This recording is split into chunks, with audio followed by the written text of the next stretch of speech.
그 SNS 보다가 깜짝 놀랐던 거. 아, 이거였어? 그 얘기 잠깐만 해볼게요.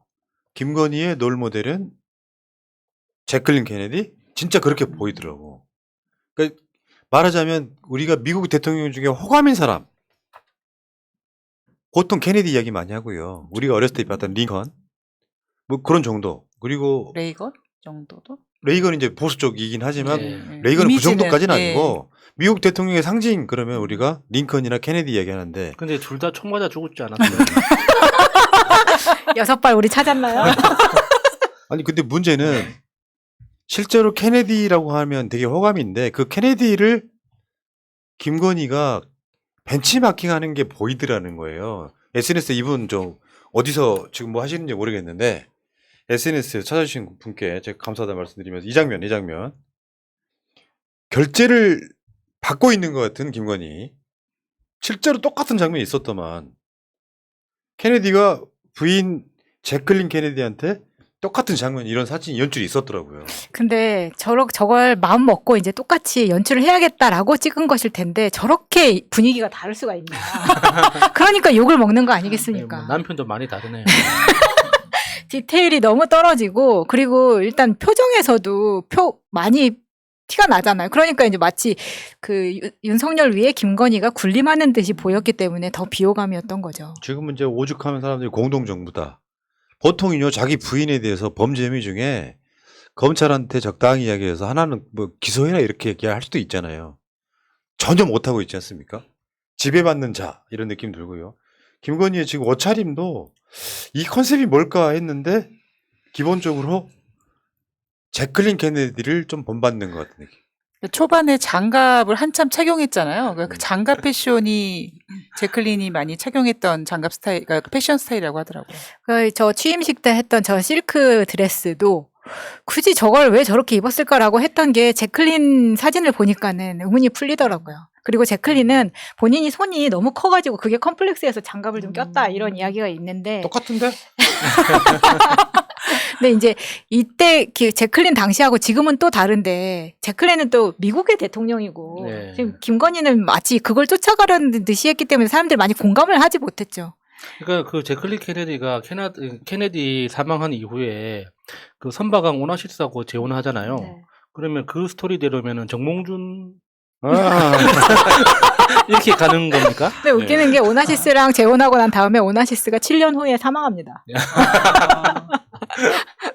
아니 뭐 결혼하고 이혼하고 그런 스토리를 꼭 앞으로만 따라갈 필요가 있겠습니까? 뒤로도 할 수 있는 거지. 뭐. 근데 이제 뭐 제클린처럼 용감하게 행동할 수 있느냐 이것도 좀 의문이에요. 예를 들면 그 케네디가 이렇게 저격을 딱 당한 당시에 차가 움직이는 와중에 이제 이 머리 한 부분이 날아갔잖아요. 예, 그 예. 뇌를 이렇게 제클린이 탁 잡습니다. 그게 사진에 나와 있는데 아. 그렇게까지 할 수 있느냐 이런 것까지 아우, 닮을 수 그런- 있느냐. 그런 저격 사건이 있으면 안 용감. 되죠. 그럼 있으면 안 되죠. 네. 네. 제클린은 기자 생활하다가 네. 케네디 만난 거거든요. 그리고 제클린 자체가 범국민적으로 인기가 좋았어요. 지금 김건희처럼 손가락질 받는 사람이 아니었다고. 그러니까 성정이나 사람 인생을 닮아야 되는데 제클린 자체도 엘리트였고요. 그러니까 엘리트가 아닌 비엘리트. 그러니까 사회적으로 봤을 때 우리는 그거 중요하지 않아요. 그 엘리트가 되고 싶어서 가짜 허위 경력, 허위 이력, 허위 학력, 논문 표절 같은 사실상 범죄적 요소로 살았던 사람이 지금 제클린을 따라하려고 한다는 게 이제 들키기 시작한 거고요. 저번에 그 나토 갔을 때 이 장면까지도 약간 좀 비슷하게 물론 그렇게 다 봐서 그런 건지 모르겠는데 야외에 있는 저 카페에 앉아가지고 아이스크림 먹는 것도 따라하는 것 같은 느낌. 저는 진짜 저 사진을 왜 공개했는지 되게 이해가 안 갔거든요. 아니 뭐 딱히 무슨 감동을 주는 것도 아니야. 차라리 뭐 케네디처럼 당시에는 그래도 70년대 80년대니까 저렇게 아이스크림을 먹는 게 굉장히 서민 친화적으로 보일 수 있습니다. 근데 윤석열은 그마저도 아니에요. 아이스크림을 숟가락으로 떠먹는데 이게 아이스크림인지 육개장인지 모르겠단 말이죠. 그러니까 평소에 윤석열이 그러니까 케네디 대통령의 어떤 비견될 만한 어떤 새로운 정책을 내놨거나 국민 비전을 제시한 다음에 저런 그림을 보여줬다면 그래 그럴만하다. 케네디도 그렇게 비슷한 어떤 업적이 있었지 이렇게 연상작용이 일어날 텐데 사실 저 비주얼부터 지금까지 했던 어떤 업적들하고도 연결되는 게 전혀 없잖아요. 너무 생뚱맞아요. 갑자기 케네디하고 제클린 이야기가 나오는 것 자체가. 그러니까 우리는 김건희한테 어떤 그런 느낌도 안 받고요. 그냥 범죄자 느낌을 갖고 있잖아요. 우리는 저렴한 느낌을 많이 받죠. 굉장히 좀 싸구려다 이런 네. 느낌도 있고. 그런데 여기에 벤치마킹한 사람이 제클린이었다고 생각하니까 소오름. 아, 소가 올라가고 있다. 소가 올라가. 아니, 또 한 가지는 제클린이 오나시스랑 다시 재혼할 때 원래 오나시스는 제클린의 여동생하고 사귀고 있던 중이었습니다. 걸. 이런 걸 배우고 싶었나? 콩가루 집구석을 그리고 지금은요, 김건희의 머리하고 일반 네티즌들의 머리하고 비교가 안 돼요. 아차님만 해도요, 김건희 머리 꼭대기에 있는데, 금방 찾아버리는데, 뭐가 있는지. 그러니까 완전히 좀, 뭐랄까, 생각 자체가, 김건희가 남자로 태어났으면 딱 독재자 할 스타일이에요. 딱 그런 느낌 아니에요. 자기 출세를 위해서라면, 어떤 사람도, 실제로 김건희 엄마랑 김건희랑 그러니까 동업했던 사람들은 싹 다 감옥에 집어넣는. 정말 최악의 인간형이다. 저는 일단 그렇게 봅니다. 자, 이제 주말에 아마 여러분들 깜짝 놀라신 방송이 하나 있을 거예요. 다스베이다에 나온 탁현민 이야기. 그 잠깐만 짚어보겠습니다. 우리는 안 해본 거니까 탁현민만의 시각이 있잖아요. 탁현민 지금 출국했나? 15일 날 15일 날 한다고 한다고? 하더라고요. 출국 금지가 됐을지도 몰라요. 그러니까 15일까지는 자제해 주세요. 네, 방송하면서 걱정하더라고요. 전체 헤드라인 중에 이게 가장 핵심이 아닌가 싶어요. 영부인이 60억짜리도 아니고 6천만 원짜리 빌려 웃기고 있네 같은 이야기. 핵심을 다 찍어주더라고. 우리가 못 해본 거. 자, 그 예. 얘기 하나씩 볼게요. 저게 이제 그 보석류를 이렇게 빌리는 거 있죠. 음. 그 이야기에 대해서는 그러니까 예전부터 이야기가 나왔었습니다. 그러니까 유튜브나 그 개인 블로그 운영하시는 분들이 그러니까 이 보석류 업계에서는 6천만 원짜리는 비싼 게 아니다. 그러니까 이걸 그러니까 이 만약에 보석을 만약 빌려준다고 하면 그 보석에 대한 보험료, 그 보험에 포함되는 그 경호원들 그 비용까지 다 포함했을 때 그 가격이 그만큼 돼야 된다. 그러니까 최소한 100억 이상. 뭐 영화에도 나오잖아요. 영화에 보면은 뭐 그 목걸이 하나에 뭐 몇천억 달러인데 그거를 빌리는 척하면서 뭐 가짜로 바꿔치기 하고 그 과정에서 경호원들하고 싸우고 이런 이야기 나오잖아요. 그러니까 그 정도 가격이 됐을 때나 빌려주는 게 의미가 있지. 6천만 원짜리는 보험료를 그러면 얼마나 책정할 겁니까? 그 말이 안 되는 거예요. 우리 몰랐어. 6천만 원이 고가라고 생각하는 우리 물질이. 어떻게 이제 자괴감 들었습니다. 아니, 그러니까 이게 전혀 다른 세계가 있는 네. 거예요. 돈 많은 사람들은. 결국에는 탁현민 이야기는 6천만 원짜리 보석은 빌려주는 게 아니라 파는 것이다라고 하는 그것과 관련해서 한번 다른 자료사진들 잠깐 보시면 김건희 여사 장신구 3점 중에 2점은 지인에게 빌린 것. 이게 진짜 너무 뻔한 이야기였는데 이전에 거짓말이 나왔었잖아. 현지 가서 빌린 거라 그랬나? 네, 현지에서 빌렸다. 에라이. 그 다음에 지인에게 빌렸다. 이게 그러니까 많이 바뀌었죠. 그러니까 빌렸는데 아직 안 돌려주고 있는 거잖아요. 그러니까 대통령 그 취임식 때도 착용하고 있었고, 그 당선됐을 때 인사할 때도 착용하고 있었고, 그러니까 계속 그 지인한테 빌렸는데 안 돌려주고 있으면은 그건 내 겁니까 지인 겁니까? 그러니까 탁현민 그 행정관이 그런 비유를 들었거든요. 내가 푸나님한테 5만 원을 빌렸어. 근데 1년째 안 갖고 그냥 있어. 그러면 그 5만 원은 내 겁니까? 푸나님 겁니까? 내 돈이지 그냥 그거는. 갖고 있는 사람이 그렇죠. 주인이지. 그러니까 결국에는요. 두 가지 거짓말이 다 들통났잖아요. 현지에서 빌린 거 아니고 왜 너 국내에서 두 개 고차고 있었어? 이렇게 되는 상태. 저거는 그냥 우리가 봤을 때 100% 김건희 꺼져. 네. 어디 나간다고 지인한테 저걸 그러니까 설사 빌렸다고 해도 문제인 거고. 대리료 임대료 줬어? 그냥 삥 뜯었을 거 아니에요. 빌렸더라도. 요거를 갖고 지금 이게 이제 장신구가 어쩌고저쩌고 막 이 과정들을 보면은 참 많이 부끄러운 거죠. 대통령실에, 그러니까 청와대 일해본 사람만이 알고 있는 어떤 그 시각이라는 게 있더라고요. 사실 지인이 대여가 아니라 지인이 사줬을 가능성을 본인 입으로 이야기했을 수도 있다는 겁니다. 그렇지. 네, 그냥 지인이 사준 거. 이게 지인이 김건희 집에 놀러 왔다가 떨어뜨리고 한 거 아닐까요? 그래서 지난번에도 말씀드린 적 있지만 그 자생 한방병원 딸내미 신씨. 네, 신지연의 이 텍스 리펀드 정도 보면 왜냐면 이게 어차피 반클리프나 이런 데 가서도 정보 달라 그러면 안 줘요. 안 주기 때문에 텍스 리펀드 같은 거 정도만 알아보면은 괜찮지 않을까 싶습니다. 그러니까 다 문제라니까요. 누가 사줬던 그 뇌물이거든요. 그렇죠. 그렇죠. 그런 방식으로 계속해서 지금 김건희 입장에서는 근데 그게 해명이 안 된 상태로 또 영국에 나가네. 출국 금지시켜. 그러니까 또 빌리러 나가니 이런 이야기가 나오는 거잖아요. 말도 안 되는 거죠, 사실은. 그리고 이제 거기서 나온 이야기 중에 그 서문시장 방문한 거 이것도 심각하대. 네. 서문시장 방문해가지고 이런 장면들 중에 절반 이상이 경호원이라는 거야. 3분의 1하고 양복 입은 사람들은 다 경호원이라는 거잖아요. 하긴 이 시장에 양복 입고 올 사람이 누가 있겠어요. 네. 당 관계자이거나 또는 경호원들이 대부분일 텐데 나이 좀 드신 분들은 당 관계자들일 거고 대개의 사람들은 젊은 사람들은 대부분 다 경호원일 건데 이미 대통령의 일정이 노출이 돼 있는데 그걸 감행하는 거. 탁현민 비서관이 그런 이야기 했죠. 저거를 가라고 이야기할 수 있는 사람이 누구냐. 그러니까 김어준 총수가 있잖아. 뭐 이렇게. 그러니까 그때 탁현민 비서관이 했던 이야기는 저렇게 보안 사고가 났다. 대통령이 일정이 노출되는 보안 사고가 났을 때는 대통령조차 그 일정에 대한 권한이 없다는 거예요. 그러니까 청와대 전체 운영 그 규칙 그 매뉴얼상 그렇게 보안 사고가 일어나면 일단 안전을 최우선으로 하기 때문에 그러니까 일정에 대한 판단의 최우선권은 경호처로 넘어간다. 그러니까 대통령도 어떻게 할 수 없는 건데 보안 사고가 났음에도 불구하고 계속 저 일정에 그대로 갔다 하는 것 자체가 굉장히 위험하다는 거죠. 그렇죠. 그러니까 경호처장이 아니라 그보다 윗선에서 결정하는 사람이 있다. 대통령보다 더 높은 사람. 더 높은 사람. 그러니까 저 리스크를 무릅쓰고 가라고 한 이유는 일부러 보낸 게 아닌가. 아 그렇게까지? 네. 그러면 그분이 어떤 위험한 상황이 되면은 본인이 그 주의를 잃는데 음모론은 그래서 안 되는 거야. 지정 생존자 2위가 누구죠? 국무총리지 국무총리.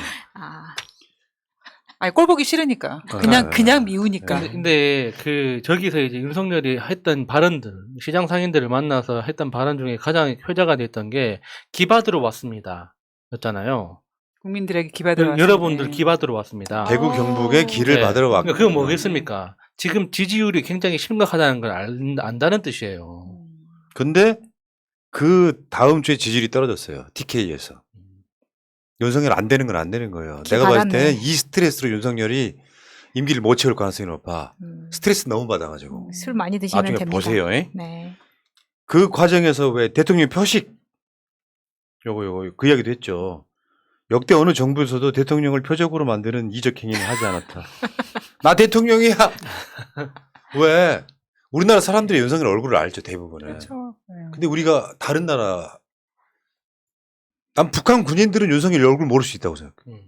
근데 그러니까- 대통령이라고 써갖고 다니는 거야. 그러니까 탁현민 이야기 중에 저는 제일 위험하게 들렸던 게 헬기 이야기였습니다. 그러니까 지금 이제 저 용산 관저 있지 않습니까? 그 관저에 그러니까 헬기 착륙장이 없으니까 그 앞마당을 쓰겠다라고 했는데 대통령 헬기는 무조건 3대씩 움직인대요. 나도 그 처음 이유, 예. 그 이유가 그러니까 미국이 대통령이 우리나라 들어오면은 차를 5-7대를 가지고 들어오잖아요. 그 경호상의 문제 때문에 어느 차에 대통령이 탔는지를 모르게 하기 위해서 그런다고 하더라고요. 그러니까 영화에서 봤을 때는 미국 대통령만 그런 줄 알았어.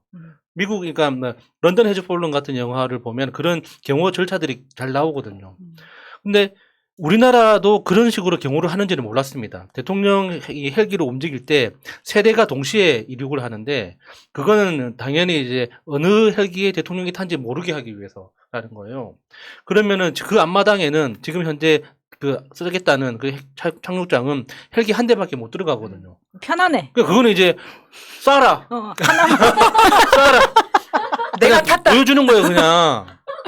그러니까 대통령이란 표시를 좀 더 크게 해줬으면 좋겠어. 오죽하면 국민들한테 놀이가 됐어요 지금. 네. 나 민간이. 나 쓸래. 푸나. 나 푸나 이렇게 쓸래. 아니 근데 저 대통령 마크를 쓰게 된 이유가 뭐였어요? 저게 지금 최근에 저 가면서부터 쓰게 된 거잖아요. 포항이나 이런 데 가면서 본인이 봉사를 하고 있는데 대통령이 직접 봉사한다는 거를 더 피력하기 위해서 하다 보니까 저 쇼가 된 거거든요. 굳이 안 그러면 대통령을 알 필요가 뭐가 있습니까? 그러니까 자기가 지나가다가도 해병대가 뭘 옮기고 있으면 손이라도 걸치는 거예요. 그게 마음에는 없는데 남들이 보라고 하는 행위를 지금 쇼잉이라고 하잖아요. 그 짓 하고 있다가 보면 사람들이 저거 쇼하네라는 이미지가 바뀌잖아요.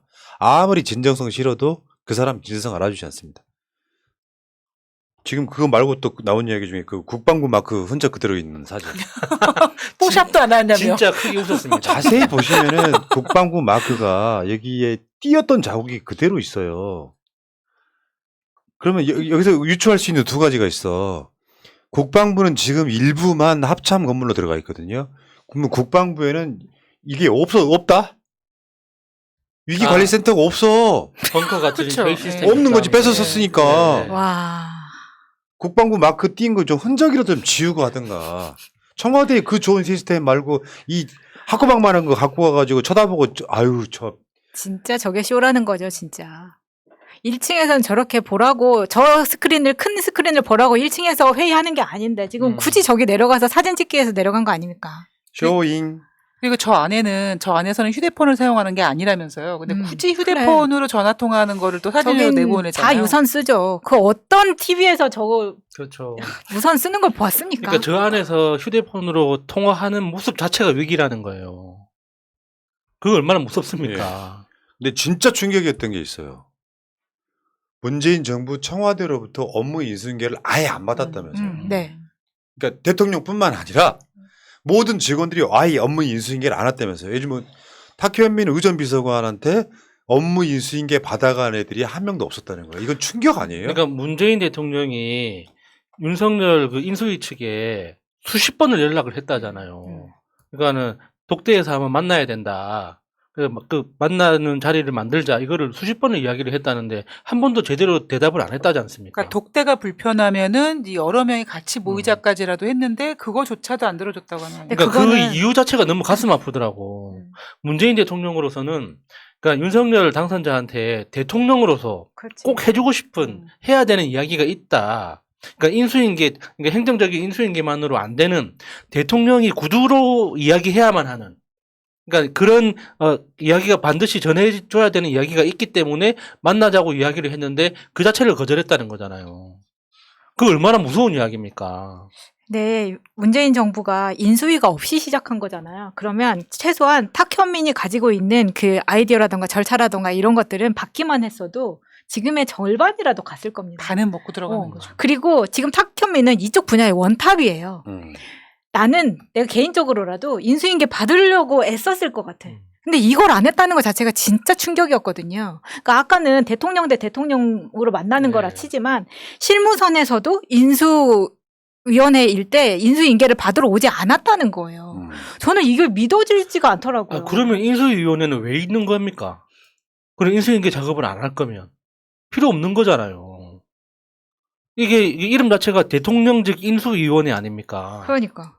근데 그동안 그럼 그 위원회는 뭐 했다는 거예요? 그러면 그 두 달 동안? 니들 안 받을 거면 나라도 가서 받고 올게. 이거는 국가적 자산이거든요, 사실. 네, 맞아요. 그 5년간 그 경험과 지금 나와서 조금씩이라도 이야기해 주는 게 너무 재밌고 대단하잖아요. 그걸 만들어 놨는데 와, 이거 진짜 너무 국가적 손실입니다, 이거는. 야, 그러니까 이거는 70년 동안 만들어 놓은 대한민국 대통령의 노하우가 싹 사라진 거잖아요. 완전 개충격이야, 이거. 국민들이 다 알려야 돼. 저런 짓거리 하고 있는 이유가 그런 거예요. 대통령이라고 하는 신기호를 지들끼리 만들고 있는 거야. 나 대통령.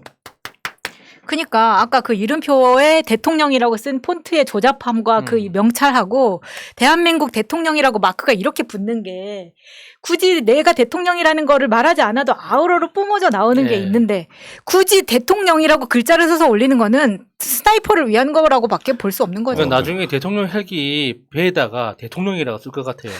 나 여기 타고 있다. 대통령 탑승기 이렇게. 저는 탁현민의 그 이야기를 들으면서 딱 떠오르는 생각이 뭐냐면 역사는 되풀이된다고 하잖아요. 그러니까 우리 조선시대 때 조일전쟁 그러니까 임진왜란 때 이순신 장군이 상도수군 통제사 자리를 내려놓고 이제 벌을 받으러 간다고 해야 되나? 그러니까 그 도성으로 올라갈 당시에 자기가 그 삼도수군 통제사 하면서 갖고 있었던 모든 노하우를 허균한테 줬는데 허균이 그걸 다 무시했다고 하잖아요. 그러다가 이제 7천년 해전에서 대파 깨졌죠. 예, 저는 그 생각이 나더라고요. 예. 아무튼 이건 총체적인 난국 정도가 아니라 이건 탄핵 사유라고 봅니다. 대통령은 연습하는 기간이 아니잖아요. 나도 잘 모르겠는데 무슨 방도가 있습니까? 뭐 좀 알려주십시오 같은 소리 할 필요가 없었던 거거든요. 지금 이번 이제 관저로 이사를 또 언론이 설레발을 존나 치는 게 이사 가야 가는 거지.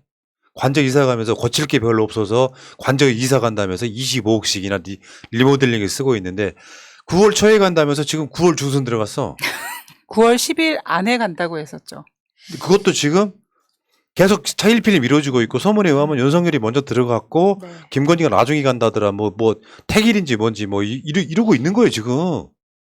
그러니까 그 노하우를 다 쓰레기통에 버리듯이 버려버리고 청와대는 완전히 막 청와대 자체를 모욕주게 하고 있고. 왜냐하면 그때도 그랬지만 집에서 따로 일 봐주는 무당 같은 사람이 있다 그랬잖아요. 그러면 윤석열은 먼저 관저에 들어간다 하더라도 집안에 있는 예를 들면 하다못해 주방에 조항 할머니한테 모시는 물그릇 하나라도 옮기려면 날짜를 받아야 되거든요. 연병하네 진짜. 내가 이걸 왜 알고 있지? 이 얘기는 여기까지 하시고.